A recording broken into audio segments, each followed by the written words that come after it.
की छत्रपती शिवाजी महाराजांच्या जन्मस्थानी जो आमचा पवित्र असा किल्ला आहे शिवनेरी किल्ल्याची माती कंपाळाला लावली. आता तुम्ही त्यांचा शब्द उच्चारता. कंपाळ माती कंपाळाला लावून कोणते दोन शब्द उच्चारले त्यांनी? मराठा कुणबी एक आहेत. हा जी.आर. घेतल्याशिवाय मी मागच येणार नाही. सरकारने मला गोळ्या घाला, जेलमध्ये टाका, नाही तर काही करा. तुम्ही सांगा खरं खोटं. आणला का तो जी.आर.? हे हैदराबाद घ्यायचे ते. तुम्ही हे तुम्हाला सप्रेम भेट देतो आणि तुम्ही त्यांना द्या. तुम्ही आता पत्रकार आहात, तुमचं आयुष्याचा एवढा मोठा काळ पत्रकारिता आणि प्रशासन तुम्ही पाहिले. मला खरं सांगा बरं, प्रांत कार्यालयात पैसा देऊन कामं होतात का फुकट कामं होतात? आंतरवाली सराटीतून जेव्हा निघाले ते काय मागणी होती तुम्ही सांगा. सरसकट पाहिजे. हा सरसकट पुढे गेला. सरसकट मराठा कुणबी एक सरसकट शब्द कुठे गेला? कोणाच्या खिशात घातला? विखे पाटलाच्या खिशात घातला का देवेंद्र फडणवीसांच्या खिशात घातला? कुठे घातला सरसकट शब्द? राजकारणासाठी जर करत असतो ना, लगेच उत्तर देतो तुम्हाला मराठवाड्याला आरक्षण मिळत होतं. तरी या पठ्ठ्याने सांगितलंय महाराष्ट्राला सगळ्या मराठ्यांना पाहिजे. मला मान्य नाही नुसतं एकट्या मराठ्याला. आमचा एक भाऊ नाराज आणि दुसरा खुश हे मी नाही बघू शकत. हैदराबाद आणि सातारा गॅझेटेल मधील नोंदी विचारात घेऊन मराठा समाजाच्या लोकांना कुणबीचे दाखले का नाही लिहिलं? हाता आखाडा होता टायपिंग वाल्याला. हे सिंहांचा कळप आहे मराठा समाज आणि त्याचं नेतृत्व माझ्या माहितीप्रमाणे लांडग्याच्या ताब्यात गेलेले. कबीर महाराज म्हणतात, बडा हुआ तो क्या हुआ, जैसे पेड़ खजूर, पंथी को छाया नाही, फल लागे अति दूर. खजुरासारखा झाडासारखा मोठा जर झाला, सावली नाही आणि फळही खूप लांब आहेत, तसे आमचे अखिलकोट ब्रह्मांड नायक श्री श्री श्री मनोज जरांगे. नमस्कार, मी संदीप चव्हाण आणि आपण पाहताय टॉप न्यूज मराठी. मनोज जरांगे पाटील यांनी आंदोलन केलं. आंदोलनानंतर हैदराबाद गॅझेटचा जी.आर. देखील सरकारनं लागू केला आणि त्यानुसार आता कुणबी प्रमाणपत्रांचं वाटप देखील सुरू झालं. आता हे सगळं सुरू झाल्यानंतर नेहमीप्रमाणे काही अभ्यासकांनी आपली भूमिका मांडायला सुरुवात केली की या गॅझेटचा काही फायदा होणार नाही, या गॅझेटनं काडी मात्र देखील फरक पडणार नाही. अर्थात जरांगेंनी उपोषण करायचं, आंदोलनं करायची, काहीतरी मराठ्यांच्या पत्रात पाडायचं आणि मग मात्र जरांगेंच्या विरोधात साहजिकच आपली भूमिका मांडायची. हे आता जवळपास आपण गेली अनेक वर्ष झालं किंवा 2 वर्ष झाली पाहतोय. त्यातलंच एक नाव जे नेहमी जरांगेंचं आंदोलन झालं, उपोषण झालं की आपली भूमिका मांडायला बाहेर येतात. गेली 9 महिने कुठे होते? तुम्ही हा प्रश्न पडला असेल तर आता मी त्यांना थेट प्रश्न विचारणार आहे. पण त्यांचं एक वाक्य जे त्यांच्या मुलाखतीतलं होतं ते वाक्य अत्यंत महत्वाचं आहे. त्या वाक्याला खरं म्हणजे मला त्यांना काउंटर करायचं आणि मग मात्र आपण त्यांच्या पुढे जाणार आहोत. ते वाक्य होतं, अखिल कोटी ब्रह्मांड नायक राजाधिराज मराठवाडाधीश्वर श्री श्री श्री मनोज जरांगे पाटील. आता हे वाक्य उच्चारल्यानंतर कळलं असेल तुम्हाला, मला त्यांची वेगळी ओळख करून द्यायची नाही. माझ्या डाव्या हातालाच ते बसलेले आहेत. वारकरी संप्रदायाचे उपासक, मराठा आरक्षण विषयक अभ्यासक आणि अर्थातच अजय महाराज बारसकर. बारसकर साहेब, आपल्या टॉप न्यूज मराठीमध्ये हार्दिक स्वागत. आता मला याच वाक्यावर तुम्हाला विचारायचंय, हे असं तुम्हाला जरांगेंना उपाधी द्याविषयी का वाटली? कसं आहे, कबीर महाराजांचं एक प्रमाण आहे, माणूस मोठा झाला मोठा झाला मोठा झाला. ठीक आहे, मोठा झाला चांगली गोष्ट आहे, पण मोठ्या माणसाकडून काही ना काही फलस्वरूप परिणाम भेटायला पाहिजेत, काहीतरी फळ भेटायला पाहिजे ना. कबीर महाराज म्हणतात, बडा हुआ तो क्या हुआ, जैसे पेड़ खजूर, पंथी को छाया नाही, फल लागे अति दूर. खजुरासारखा झाडासारखा मोठा जर झाला, सावली नाही आणि फळही खूप लांब आहेत, तसे आमचे अखिलकोट ब्रह्मांड नायक श्री श्री श्री मनोज जरांगे. मोठे येतं ते. आता तुम्ही आता म्हणले की तुम्ही 9 महिने काय करत होते? हो, पण भगवद्गीतेमध्ये श्रीकृष्णाने म्हटलं ना, मा फलेषु कदाचन. कशाला फळाची अपेक्षा करताय? कर्म करत राहा. कबीर महाराजांनी कोट केलेला सांगतोय, कबीर महाराजांनी कोट केलेलं सांगतो, मोठं फळाची अपेक्षा ते कर्मसिद्धांत तो वेगळा आहे. ज्या वेळेस माणसं म्हणतात की हा माणूस मोठा आहे, हा मोठा आहे, मग मोठ्याकडून काहीतरी फलस्वरूप भेटायला पाहिजे ना. काय मिळालं? काय मिळालं? हे तुम्ही मुंबईला गेले आता, काय घोषणा होती? तुम्ही तुमच्या, माझं असं तुम्हाला म्हणणं आहे की छत्रपती शिवाजी महाराजांच्या जन्मस्थानी जो आमचा पवित्र असा किल्ला आहे शिवनेरी किल्ल्याची माती कंपाळाला लावली. आता तुम्ही त्यांचा शब्द उच्चारता. कंपाळ माती कंपाळाला लावून कोणते दोन शब्द उच्चारले त्यांनी? मराठा कुणबी एक आहेत. हा जी.आर. घेतल्याशिवाय मी मागच येणार नाही. सरकारने मला गोळ्या घाला, जेलमध्ये टाका, नाही तर काही करा. बरोबर, तुम्ही सांगा खरं खोटं. खरं आहे नाही मग आणला का तो जी आर? सांगा ना, तुम्ही सांगा. हा जो जी आर सरकारने प्रकाशित केलाय त्याच्यात आहे का मराठा आणि कुणबी एक आहे? काय म्हणले ते पाटील, श्री श्री श्री मनोज जरांगे पाटील काय म्हणले? तो जी आर घेतल्याशिवाय मी परत येणार नाही. मग काय आणलंय याच्यात? आहे का एक तरी वर्ड लाईन? दुसरं ते म्हटले मी हैदराबाद गॅजेट लावल्याशिवाय मी परत येत नाही. आता ह्या जी आरच्या टायटल मध्ये हैदराबाद गॅजेटचा उल्लेख आहे. बरोबर, हैदराबाद गॅजेटचं. पण हैदराबाद इतकं कशाला लिहायचं? प्रस्तावना, प्रस्तावना साहेब अख्ख्या 1.5 पानाची प्रस्तावना आहे. तो निबंधच दिलाय, निबंधच दिलाय. हा, आणि मराठवाडा एक वैविध्यपूर्ण ऐतिहासिक सामाजिक सांस्कृतिक प्रदेश आहे. तिथलं भौगोलिक, तिथं सातवाहनाने राज्य केलं, तिथं नरसी नामदेव, आणि तिथं तेर, आणि तिथं संत झाले पैठ. अहो हे आम्हाला माहिती आहे. प्रश्न काय आहे? सामाजिक कल्याण सामाजिक न्याय विभागाचा हा शासन निर्णय मराठा कुणबी एक आहे असं याच्यात एक तरी लाईन लिहिली का? बारकू साहेब, ज्याचं टायटल जे आहे ते टायटल काय बघा, हैदराबाद गॅझेटियर मधील नोंदी विचारात घेऊन मराठा समाजाच्या व्यक्तींना कुणबी किंवा मराठा कुणबी किंवा कुणबी मराठा जातीचे प्रमाणपत्र देण्यासाठी कार्यपद्धती विहित करण्याबाबत. बरोबर ना, नोंदी. आता हे हैदराबाद गॅजेट आहे. आमचे जे भोळे मराठा समाज आहे ना, आता त्यांना ते बिचारे सगळे पाटील म्हणतात असं, आणि मग ते त्याच्यावर फार विश्वास ठेवतात. हे हैदराबाद गॅजेट आहे, तुम्ही हे तुम्हाला सप्रेम भेट देतो आणि तुम्ही त्यांना द्या, कोणालाही द्या. आणि याच्यात फक्त कुठं नोंद आहे?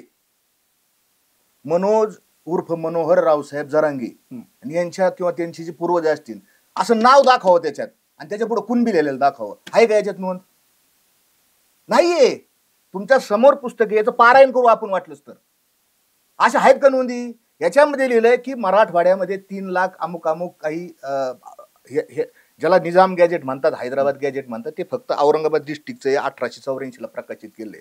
आणि याच्यात पान नंबर 264 आणि 65 वर त्याचा उल्लेख आहे. 264 वर तर क्लिअर मराठा जात स्वतंत्र लिहिलेली आणि 65 वर कुणबी जात लिहिलेली आहे. नोंदी विचारात घेऊन म्हणजे काय विचारात घेणार प्रांत? आणि सगळ्यात महत्वाचं, हा जो शासन निर्णय सरकारने काढलाय, ह्या शासन निर्णयाच्या खाली शेवटी 4-5 ओळीच फक्त महत्वाच्या आता. त्याच्यामध्ये काय लिहिलंय की गावातली स्थानिक समिती आणि वंशावळ समिती आवश्यक ती चौकशी करेल आणि त्या चौकशीच्या आधारे सक्षम प्राधिकारी म्हणजे प्रांत अर्जदारास कुणबी जातीचा दाखला देण्याबाबत निर्णय घेईल.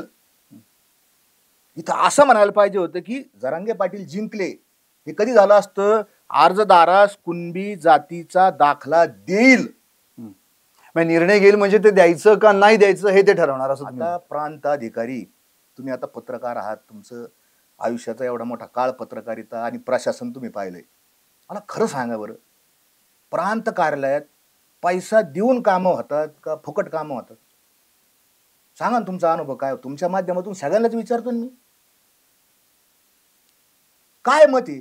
ते काय साधू संत आहेत का प्रांताधिकारी? म्हणजे काय? ठीक आहे, त्यांचं काम तेच आहे, लोकसेवक आहेत ते, पब्लिक सर्वंट आहेत, त्यांचं काम निष्पक्ष करायचंय. पण तिथं त्यांना शक्ती दिलेली, तुम्ही निर्णय घ्या. आणि मग त्यांनी निर्णय घेतल्यानंतर पुन्हा जात पडताळणी आहे, पुन्हा नोंदी आहे. आणि हा जो गॅजेट, हा जो जी आर आहे, या जी आरनी काही साध्य झालेलं नाही, भ्रमण निराश झालेला आहे. आम्ही बोलत का नव्हतो त्याचं उत्तर तुम्हाला देतो तुम्ही, कारण आल्या आल्या आमच्यावरच तुम्ही तोप डागली की तुम्ही 9 महिने कुठं होता, तुम्ही 9 महिने कुठं होता. मराठा समाजाला आरक्षण जर मिळायचं असेल, माझं असं स्वतःचं मत आहे की ज्यांच्या कुणबी नोंदी मिळतात त्यांना कुणबीचा दाखला देण्याबाबत ऑलरेडी कायद्यामध्ये तरतूद आहे. कोणालाही, मग माळी असन, धनगर असन, भटके असतील, कोणालाही असू द्या, सगळ्यांचा आदिवासी वगळता हा स्वतंत्र कायदा, एकत्र कायदा आहे. कुणबी जातीच्या नोंदी मिळत होत्या, त्यांना दाखले मिळतात. जे मराठा येतं आणि ज्यांची कुठंच कुणबी नोंद सापडत नाही, असा जो एक फार मोठा वर्ग आहे, मग तो मराठवाड्यातला असेल आणि मग तो कोकणामधला असेल किंवा आमच्या पश्चिम महाराष्ट्रातला असेल, अशा लोकांच्या संबंधानं, बरं हे जे मराठा समाज आहे आमचा, हा सामाजिक आणि शैक्षणिक दृष्ट्या माग असलेला आहे का नाही?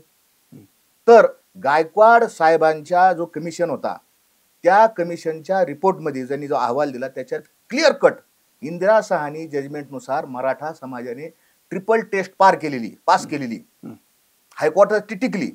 आणि हे सुप्रीम कोर्टात नाही टिकली. सुप्रीम कोर्टात नाही टिकली. आणि तुमच्या माध्यमातून मला माझ्या मराठा समाजाला सांगायचंय की हे जे कमिशन आलंय ना, मराठा समाजाला जे एसीबीसी आरक्षण मिळाले ना, त्याच्यात अजय साहेबराव बारसकर विरुद्ध state of Maharashtra petition number 4255/2017 ह्या पिटिशनमुळे कमिशन आलेलं आहे. माझ्या पिटिशनमुळे कमिशन आलं. माझ्या पिटिशन आमचं योगदान आहे, मला बोलण्याचा अधिकार आहे. 9 महिने मी काय करत होतो. मग तुम्हाला असं म्हणायचं का पहिलं जे एसीबीसीचं आरक्षण मिळालं ते तुमच्यामुळे मिळालं? बघा, मी असं म्हणत नाही माझ्या एकट्यामुळे मिळालं. हे लक्षात घ्या, एक फार मोठं टीम वर्क मध्ये ते टिकलं तरी कुठं पण. अहो ते टिकलं, मग जबाबदारी कोणाची? ती टिकवायची सरकारची जबाबदारी आहे ना. मग आता जो जी आर दिलेला आहे त्या जी आर नुसार तंतोतंत वागणं ही पण सरकारची जबाबदारी आहे. प्रश्न असा आहे, तुम्ही लक्षात घ्या, प्रश्न काय आहे? प्रश्न असा आहे की आम्ही सरकारकडे काय मागतो, तुम्ही त्याच्यावर का बोलत नाही? सरकारने काय मागितलं होतं? जरांगे पाटलांनी काय घोषणा केली ती अंतरवाली सराटीतून जेव्हा निघाली ती काय मागणी होती? तुम्ही सांगा. सरसकट पाहिजे. हा, सरसकट कुठे गेला सरसकट? मराठा कुणबी एक पाहिजे. सरसकट शब्द कुठे गेला? कोणाच्या खिशात घातला? विखे पाटलाच्या खिशात घातला का देवेंद्र फडणवीसांच्या खिशात घातला? कुठे घातला सरसकट शब्द?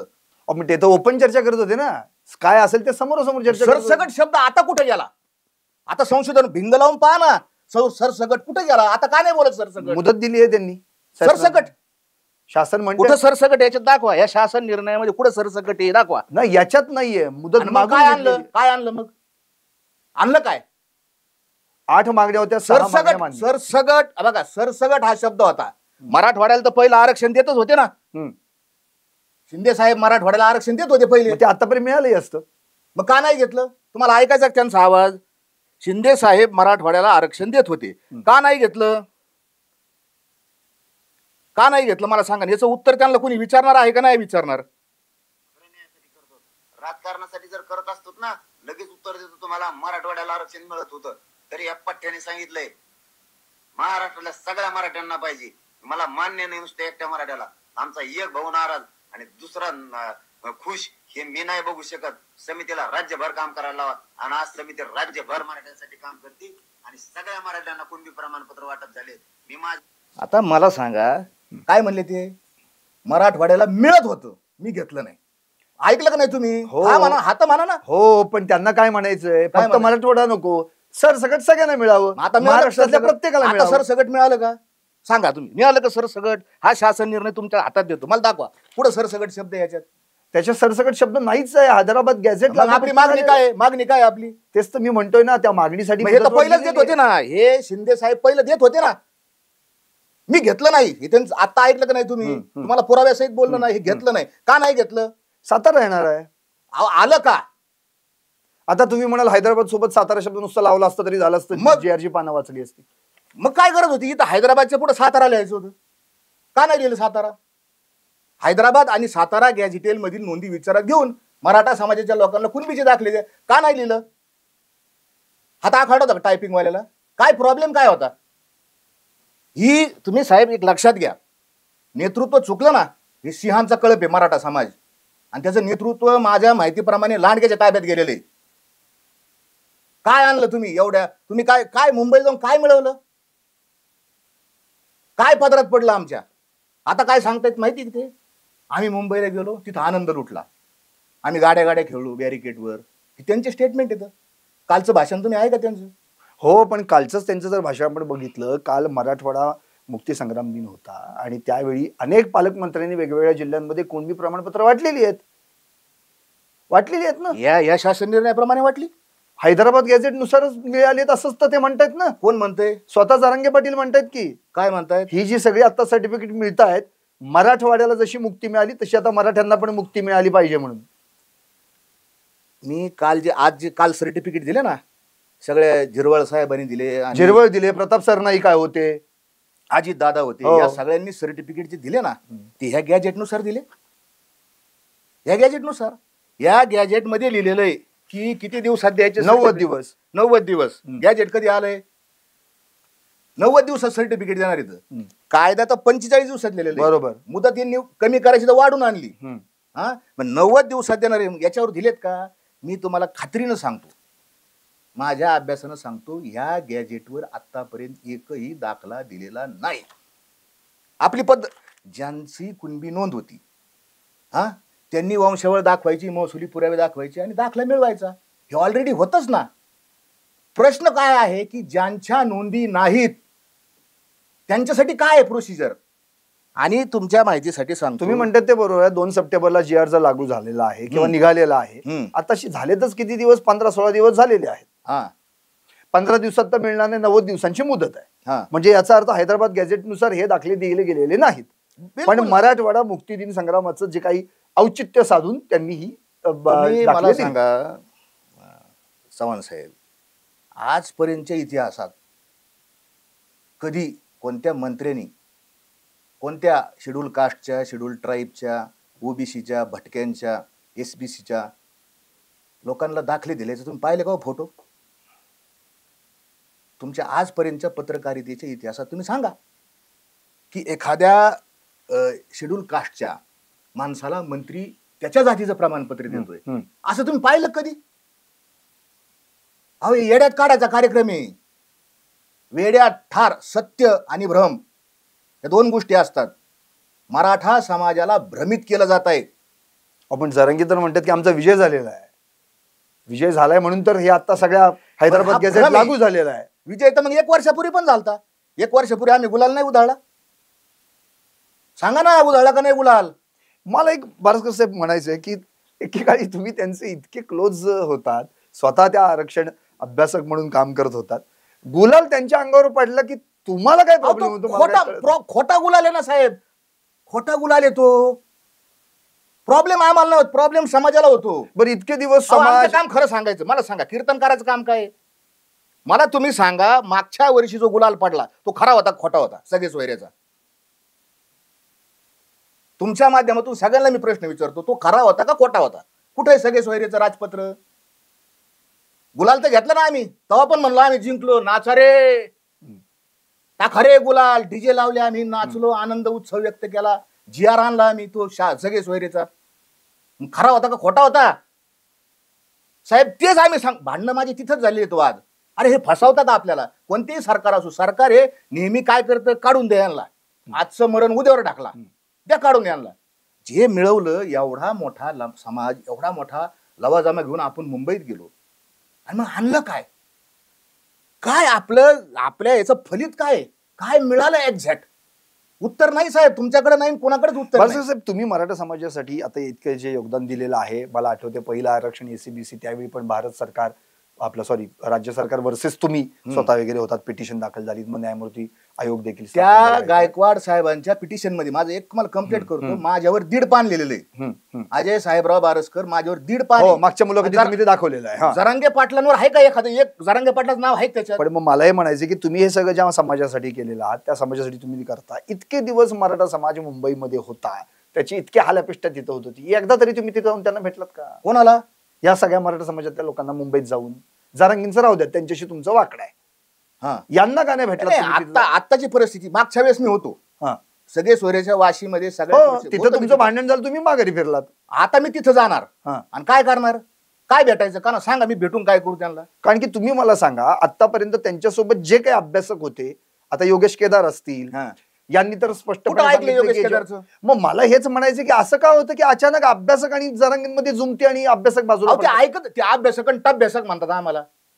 काय म्हणतात ते आम्हाला? ह्या आलेख चुंबळे कुडून. अरे आम्ही काय मूर्ख आहे का वाचतो म्हणून? कायद्याचं वाचन करतो, अभ्यास वाचतो, पुस्तकं वाचतो, आम्ही मूर्ख आहेत का? वाचणारा मूर्ख आहे का? तुकाराम महाराजांनी म्हटलंय ना, असं तर ते साध्य करीत सायाचं तुका म्हणे. मग तेही काहीतरी अभ्यास करतच असतील ना, फक्त तुम्हीच अभ्यास करता असं कसं काय म्हणते? काय अभ्यास केला त्यांनी? मग काय आम्ही तेच म्हणतो, मग तुम्ही आणलं काय?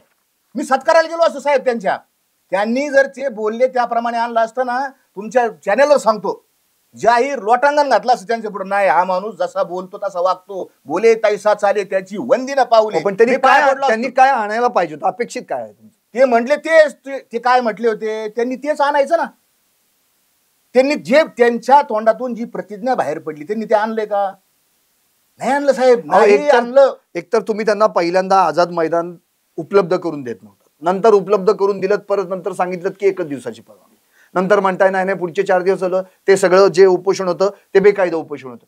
आणि मग त्या माणसाने करायचं काय नेमकं? म्हणजे इतके लोक त्यांच्यासोबत जातात, आपला मूळ विषय काय आहे? मराठा समाजाला आरक्षण मिळवून देणं किंवा मराठा आणि कुणबी एकच आहेत का नाही यासाठी अभ्यास करणं, प्रयत्न करणं. याच्यात जर तुम्ही लक्ष घातलं असतं तर निश्चितपणे फायदा झाला असता ना. घातलं ना मग लक्ष मी. त्यावेळी आम्ही जाहिरात केली नाही, आम्हाला जाहिरातीची सवय नाही, हाऊस नाही. याच्या आधी मी कधीच दाखवलं नाही आम्ही केलंय म्हणून. आम्ही जाहिरातदार नाही, आम्ही फोकस चमकोगिरी करणारे नाहीत आम्ही. तुम्ही हे मग तुम्हाला असं म्हणायचं का जरांगीने जाहिरात केली ते मसी आहेत चमकोगिरी करतात म्हणून? एक नाही 8 ते उपोषण, समाजाने ठरवावं. 8 उपोषणं केली तो त्या माणसानं. अहो फलित काय काय साहेब? उपोषण? महामानव डॉक्टर बाबासाहेब आंबेडकरांनी आरक्षण मिळवून दिलं. त्यांनी किती उपोषण केली सांगा मला परवा मला एक सांगा तुम्ही. उपोषणामुळं आरक्षण मिळतं हे सांगा तुम्ही. मला परवा एक व्यक्ती म्हणाली की बारस्कर साहेबांचं जे काही ते म्हणतात वगैरे ते मी ऐकतो, त्यांचा कायद्याचा अभ्यास चांगला आहे, आरक्षणाचा अभ्यास चांगला आहे, ते का नाही उपोषण करत?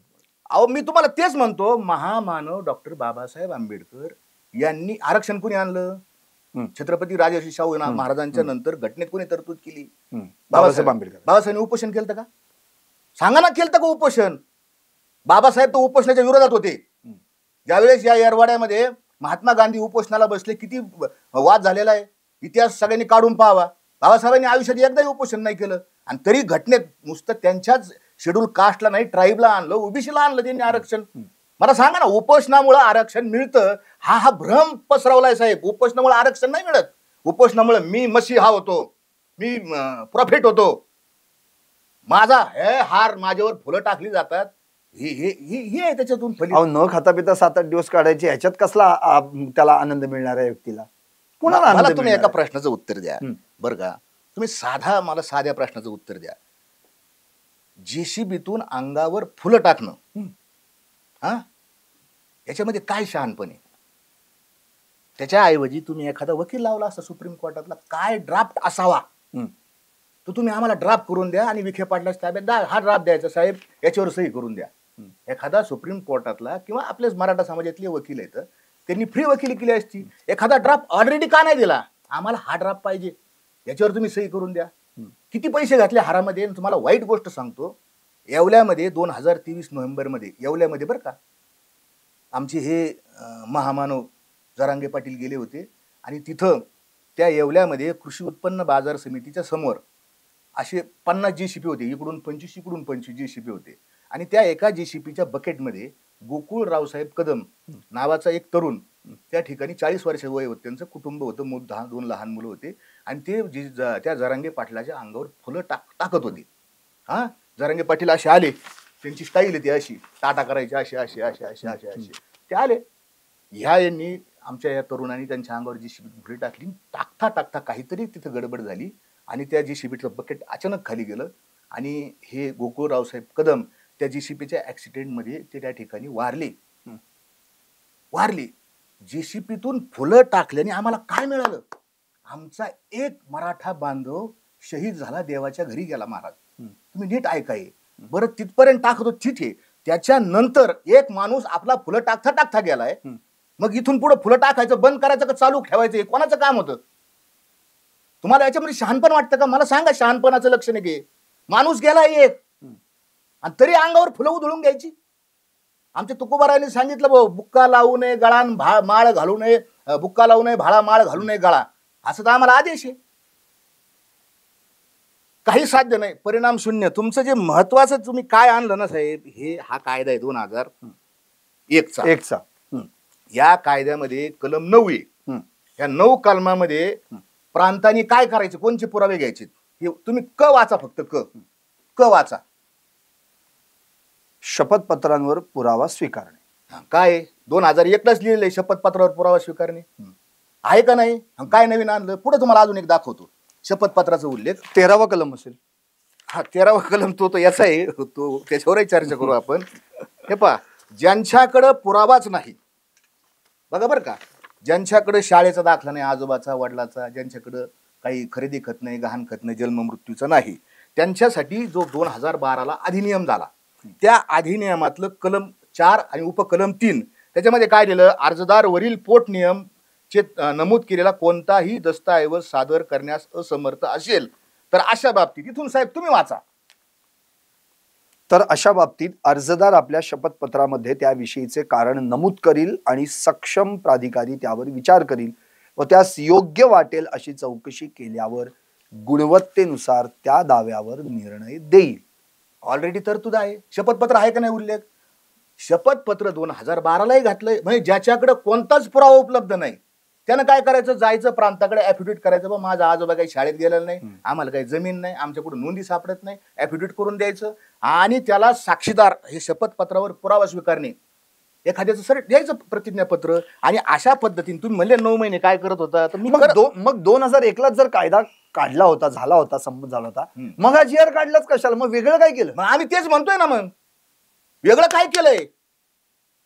तुम्ही काय म्हणले होते, कंपाळावर माती लावून मराठा कुणबी एक आहे हा GR घेऊन येणार. मग अभ्यासक काय करत होते? अहो साहेब, एका ओळीचा GR आहे ना, अभ्यासकाची काय गरज आहे त्याला? त्याची खात्री होती ना हा GR टिकणार ना कोर्टात, मग त्यांनी तो घ्यायचा ना. का नाही घेतला? अभ्यासकाची काय गरज आहे? त्यांनी घोषणा केली म्हणजे काय मागायचं हे ते ऑलरेडी डिसाईड करतात. कोणत्याही अभ्यासकाचा नका, तुम्हाला अभ्यासकाबद्दल राग आहे ना, आमचा नका सल्ला घेऊ, आमचा राग आहे तुम्हाला नका घेऊ. अहो मराठा समाजाची माने शिंदे साहेबांसारखी जी वकील आहेत, गायकवाड साहेबांसारखी वकील आहेत, हायकोर्टाचे रिटायर्ड जजेस आहेत मराठा समाजाचे, कधीतरी त्यांना फोन लावायचा ना साहेब. पण माने शिंदे साहेब तर आता भांडत होते की त्यांच्यासाठी. आता माने शिंदे साहेब याच्या आधी दिसले नाही ना, अंतरावली दिसले का? सांगा माने शिंदे साहेब. कधी तुम्हाला असं दिसलं का हो की जरांगे पाटलांनी वकिलांचा मेळावा बोलावला आणि वकिलांना विचारलं, सांगा बरं आता कशी मागणी केली पाहिजे, कसा ड्राफ्ट असला पाहिजे, असं दिसलं का आतापर्यंत? नाही दिसलं. अहो कालच त्यांची घोषणा, आता थोडा दिवस थांबा, आता आम्ही दिल्लीला जाणार आहोत म्हणून. काय करायचं दिल्लीला जाऊन? राज्यस्तरीय नाही, राष्ट्रस्तरीय आंदोलन. ठीक आहे ना, शुभेच्छा माझ्या, मी पण मराठा समाजाच्या, माझ्या शुभेच्छा. तुम्ही जाणार का? बोलवलं होतं त्यांनी. हा, तुम्ही बोलवलं? जाऊ ना. काय करायचं ते सांगा ना आधी. दिल्लीला जाऊन नेमकं करायचं काय? सगळे मराठी एक करायचे. आता जरांगे पाटलाचं काय म्हणणं आहे, मी हा पवित्र कागद तिथून आणलाय. त्यांच्या दृष्टीने हा कोणचा कागद आहे? पवित्र कागद आहे. याला हात लावला कुणबी, हात लावला कुणबी, हात लाव, असे त्यांनी भ्रम केलाय. ह्या पवित्र कागद. आता त्यांच्या दृष्टीनं मराठा समाज सरसगट मराठवाडा कशात गेलाय म्हणले का नाही ते? हो म्हणलेत ते. आता मी मराठवाडा सरसगट कुणबीत घातला या कागदामुळे. मग आता काय आंदोलन राहिले? दिल्लीला जायचंय कशाला? सगळे मराठी ना, सगळ्या मराठ्यांना द्यायचंय ना कुणबी प्रमाणपत्र. हा, त्यासाठी आता दिल्लीत ताकद दाखवायची. म्हणजे मुंबईतून नाही होऊ शकत, मुंबईतून नाही होणार. काही वकिलांनी, काही अभ्यासकांनी सल्ले दिलेत की आंदोलन व्हायला पाहिजे, आता दिल्लीत व्हायला पाहिजे. अहो पण मुद्दा काय? कोणत्या मागणी काय आपली? ओबीसीत जायचंय. मग आता गेले नाहीत तुम्ही? हा पवित्र कागद गेले नाही ओबीसीत? तुमचं म्हणणं आहे असं, ओबीसीत गेले नाही का ओबीसीत? हे म्हणतात ना गेले का नाही, सांगा तुम्ही. ओबीसीत गेले का नाही? मग ओबीसीत गेले तर मग आता दिल्लीला कशाला जायचं सांगा? ट्रिप आहे का? आमचे महाराज लोक चारीधामची यात्रा काढतात, तसं असली चांगली गोष्ट आहे. तुम्ही आता काय म्हणले ते, बा मुंबईला आम्ही गेलो, आम्ही मुंबई पाहिली नव्हती अनेकांनी, आम्ही मुंबई पाहिली, आनंद लुटला, आता दिल्लीला जायचं. मग तुम्ही ट्रिप काढत असले तर चांगली गोष्ट आहे, शुभेच्छा आमच्या तुम्हाला. उद्देश काय तुमचा? रामलीला. आता माननीय आपले पद्मश्री अण्णासाहेब हजारे 2011ला उपोषणाला बसली होती, बरोबर? त्यांनी ते कोणचा कायदा आहे त्यांचा, लोकपाला, त्याच्यासाठी बसली होती. उद्देश होता का नाही त्यांचा? आला नाही आला, पुढे काय झालं जाऊ द्या, पण उद्देश होता का नाही, आम्ही याच्यासाठी बसतो बा. हा, तसा यांचा उद्देश काय आहे? त्यांनी असं म्हटलेलं आहे, जर या गॅझेटमध्ये जर काही दगाफटका केला शासनानं तर आम्ही आमच्या स्टाईलनं उत्तर देणार. स्टाईल म्हणजे काय? तुमची काय स्टाईल आहे? उपोषण करणार?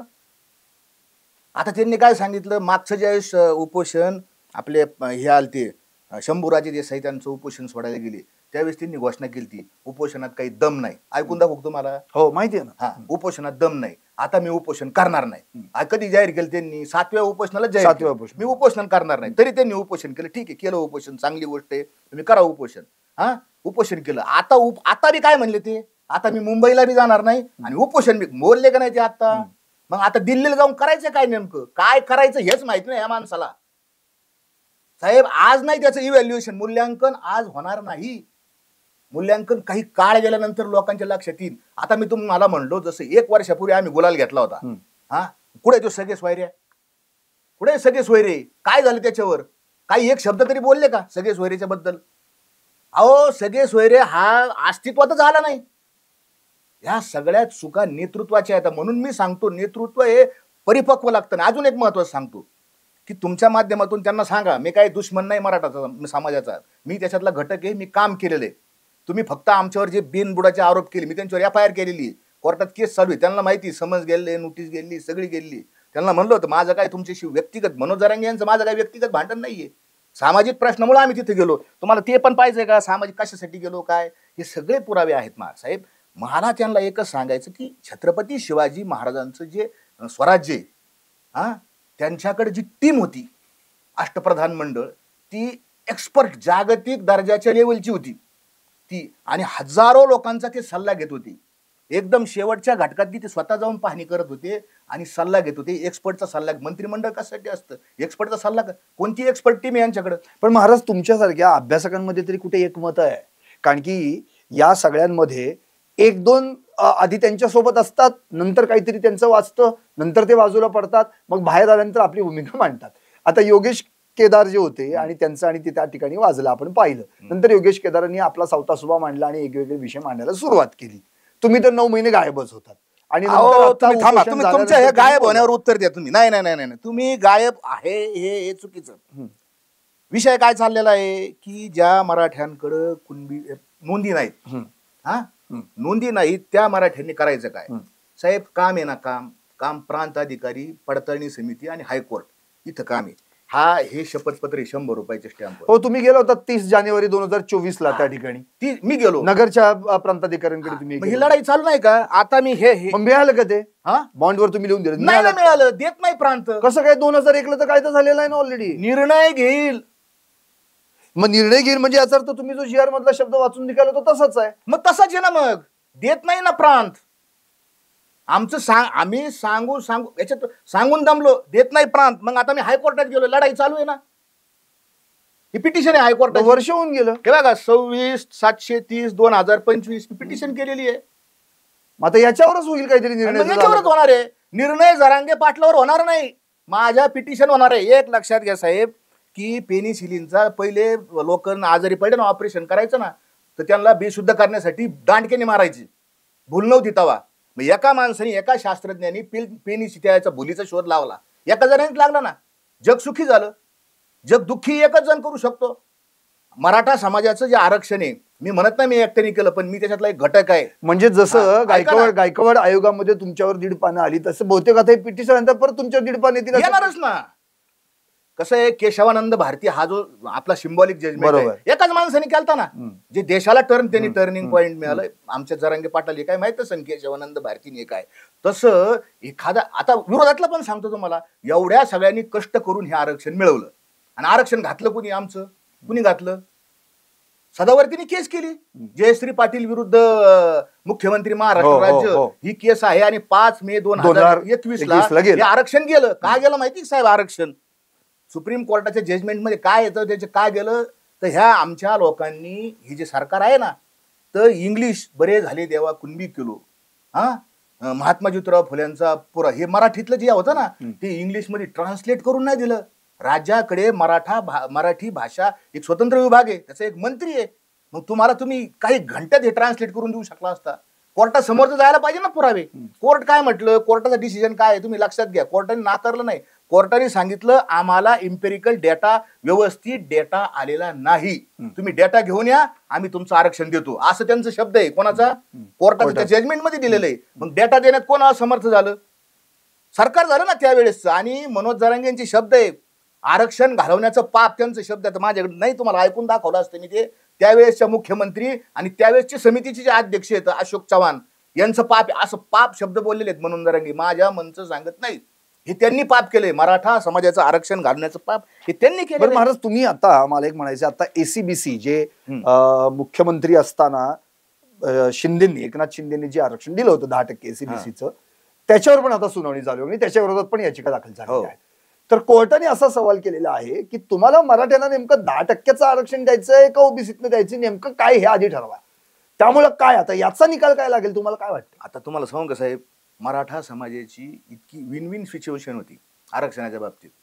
मराठा समाज हा ओबीसीतून पण आरक्षण घेत होता आणि तो एसीबीसीतून आरक्षण घेत होता. एसीबीसी नव्हतं त्याच्या मधल्या काळात ईडब्ल्यूएस पण लागू केलं होतं सरकार, त्याला आरक्षण मिळत होतं आणि ओपन मध्ये पण होतं. बरोबर. कोणतीही जात कधीही त्याला 2 दरवाजे नाहीत तिला. बरोबर. मराठा समाजाला 2 दरवाजे आहेत. आता मी, माझ्या दाखल्यावर मराठा आहे, माझ्या वडिलांच्या दाखल्यावर मराठा आहे, आजोबाच्या दाखल्यावर मराठा आहे आणि पंजोबाच्या जन्म नोंद आणि पंजोबाचं खरेदी खत त्याच्यावर कुणबी लिहिलेलं आहे. बरोबर. आणि म्हणून मी त्या अर्ज केला, मग कुणबीचा दाखला मिळवला. बरोबर.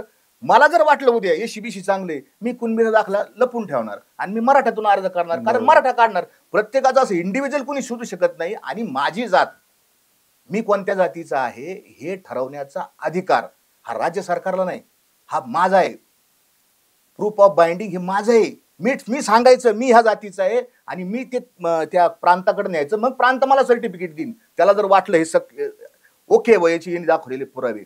सरकार असं देत नाही. इतकी चांगली परिस्थिती होती, तुम्हाला सांगतो की मराठा समाजाला कुणबीचे दाखले मिळत होते. मनोज जरांगेमुळे काय 48,000 नवीन नोंदी सापडल्या. कुठं?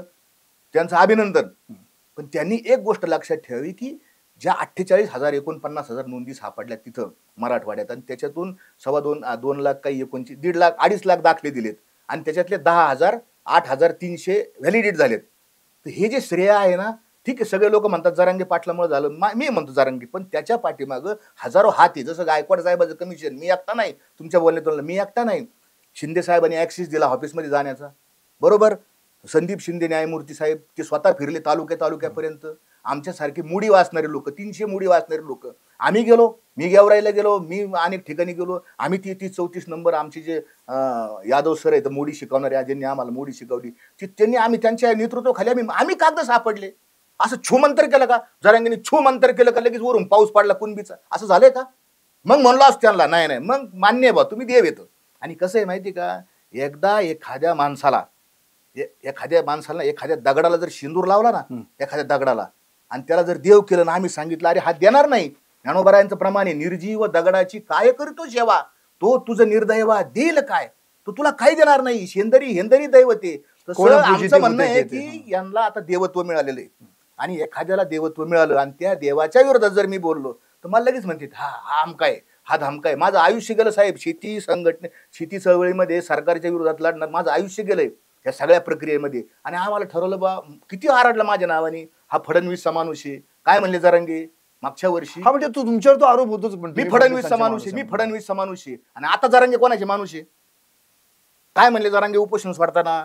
वैर संपलं आमचं. वैर संपलं मुख्यमंत्र्याचं. आणि आता आमचं वैर संपलेलं आहे. आता आम्ही मित्र झालेलो आहोत. आणि माझं उपोषण सोडण्याकरता कोणी यायला पाहिजे? मुख्यमंत्र्यांनी यायला पाहिजे. म्हणजे मुख्यमंत्री या नात्यानं त्यांना बोलवत होते ना. वैर संपलं ना त्यांचं. आता मनोज जरांगे आणि देवेंद्र फडणवीस हे मित्र झालेत. हो, मग तुम्हाला पोटशूळ उठायची काय? मला काय झाले ना मित्र, मला हे सत्य सांगायचंय. मला हे सत्य सांगायचं समाजाला. मला पोटशूट काय उठला? मग मी ऑलरेडी जर तुम्हाला म्हणतात की तुम्ही फडणवीसांचे माणूस आहात. मी नाही फडणवीसांचा माणूस, नाही. माझा काय संबंध? तसंच त्यांनी जर असं सांगितलं की आम्हाला फक्त आरक्षणापुरतं फक्त आमचं भांडण होतं सरकारशी, ते काय देवेंद्र फडणवीसांच्या नावावर पाणी भरायला जात नव्हते ना जात. मग काय आता मित्र, आता मला ते सांगायचं ना. आज तुम्ही फडणवीसांच्या विरोधात आयमाय काढली त्यांची, नको त्या पद्धतीने खाली जाऊन बोलले, काय त्यांची दावे घातली. तुम्हाला व्हिडिओ दाखवू का? जरांगेंच्या गावात फडणवीस साहेबाचा दावा घातलाय. त्यांना काय वाटलं नसेल का? मी काय त्यांचा प्रवक्ता नाही, मला काही घेणे देणं नाही. पण तुम्ही शत्रुत्व तयार करायचं. तुम्ही शत्रुत्व केलं म्हणजे मराठा समाजाचे शत्रुत्व झालं. लोक तुमच्याकडे पाहतात म्हणजे काय, हा मराठ्यांचा नेता, बरोबर, त्यांच्याकडे पाहताना. आणि मग तुम्हाला शिवे दिल्या, मग लोक खाली अजून हे करणारच ना. आणि मग तुम्ही आणि जातीवर बोलले का नाही ते फडणवीसांच्या? सांगा ना, बोलले का नाही? म्हणजे तुम्ही 2 जातीचा टकराव करता, ओबीसीचा टकराव. परिणाम काय आहे साहेब?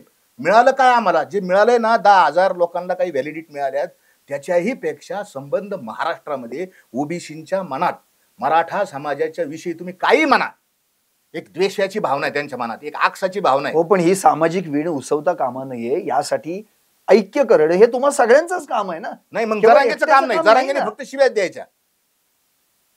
त्यांनी शिव्या द्यायच्या फक्त. तुम्ही क्लास लावा, किती शिव्या तुम्ही त्यांना शिकवा ना, भाषा शिकवा ना. किती कोणची स्तर आहे मला सांगा भाषेचा? कोणता स्तर आहे? मान्य आहे का तुम्हाला? कोणाला मान्य आहे महाराष्ट्रातला अस्तर? ठीक आहे, आपण व्यक्तिगत आपण ज्यावेळेस ऑन कॅमेरा नसू गप्पा त्यावेळेस चालतं ना, सगळीकडे चालतं. पण ज्यावेळेस तुम्ही या कॅमेऱ्यावर चॅनेलवर बोलता त्यावेळेस भाषेचा स्तर काय असावा? ज्ञानोबराय काय म्हणले? साचा आणि मावाळ, मितुले आणि रसाळ, शब्द जैसे कल्लोळ अमृताचे. तुमचे शब्द कसे पाहिजे? तुम्ही आले का लगेच शिव्या, ह्या शिव्या त्या शिव्या, ही पद्धत नाही.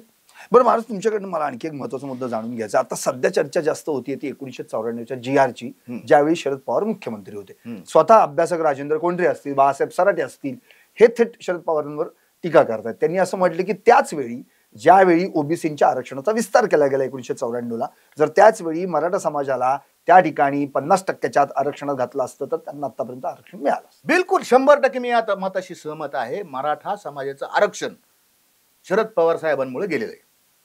1994चा जो GR आहे, हा, हे मनोज जरांगे कधीच बोलणार नाहीत. त्यांचं एक स्टेटमेंट दाखवा. ह्या 94च्या GR बद्दल ते कधीच बोलणार नाही. आम्ही बोलतो ना, यांच्यामुळे आरक्षण गेलंय मराठा समाजाचं, आणि हे सगळ्या मराठ्यांना पण मान्य आहे. ठीक आहे, त्यांचा हेतू काय, त्याच्याबद्दल आम्हाला चर्चा करायची नाही, पण गेलंय 94. आणि तुम्हाला हे काय म्हणले आता काल परदेशी, मी आता कागदपत्र काढतो आणि 94चा GR चॅलेंज करतो. साहेब, 94चा GRच राहिलेला नाही आता. 94 सालीचा जो GR काढला होता, ज्यावेळेस 2001ला ऍक्ट आला, कायदा आला, त्या GRचं रूपांतर त्या कायद्यात झालेलं आहे. आता कायदा आहे, आता कायदा, आणि त्यांना माहितीच नाही कायदा ऑलरेडी चॅलेंज आहे. सुप्रीम कोर्टात केस चालू आहे, विजय घोगरे विरुद्ध महाराष्ट्र सरकार, ही जी केस त्यांना माहितीच नाही काही. त्यांना कोर्टाचं काही नाही, त्यांना फक्त इथं कॅमेरा पुढे येऊन द्या, आणि तो येवल्याचा असा, आणि तो ढमका असा, आणि तो महाराजा असा, आणि फक्त आरडावारडा, हंगामा खडा करना, यही उनका मकसद आहे. बरं महाराज, आता अगदी मी शेवटाकडे, सूरत नाही जे बदलणी चाहिए.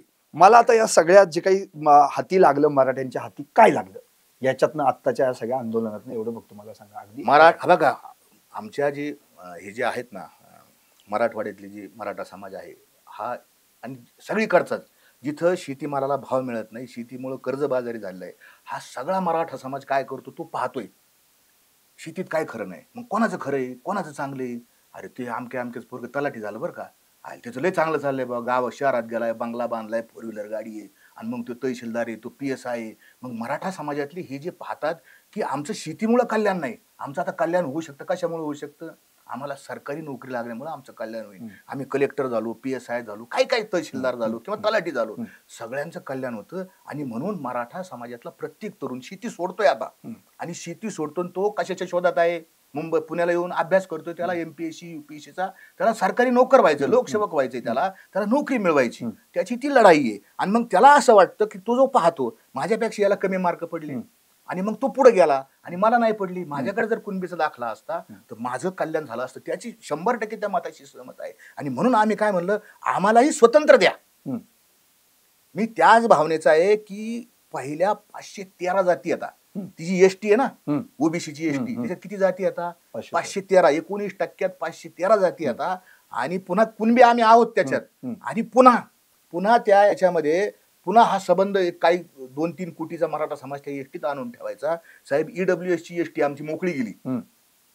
मुसलमान बांधवांनी एका पानाचाही अर्ज केला नाही, एक आंदोलन केलं नाही, एक मोर्चा केला नाही.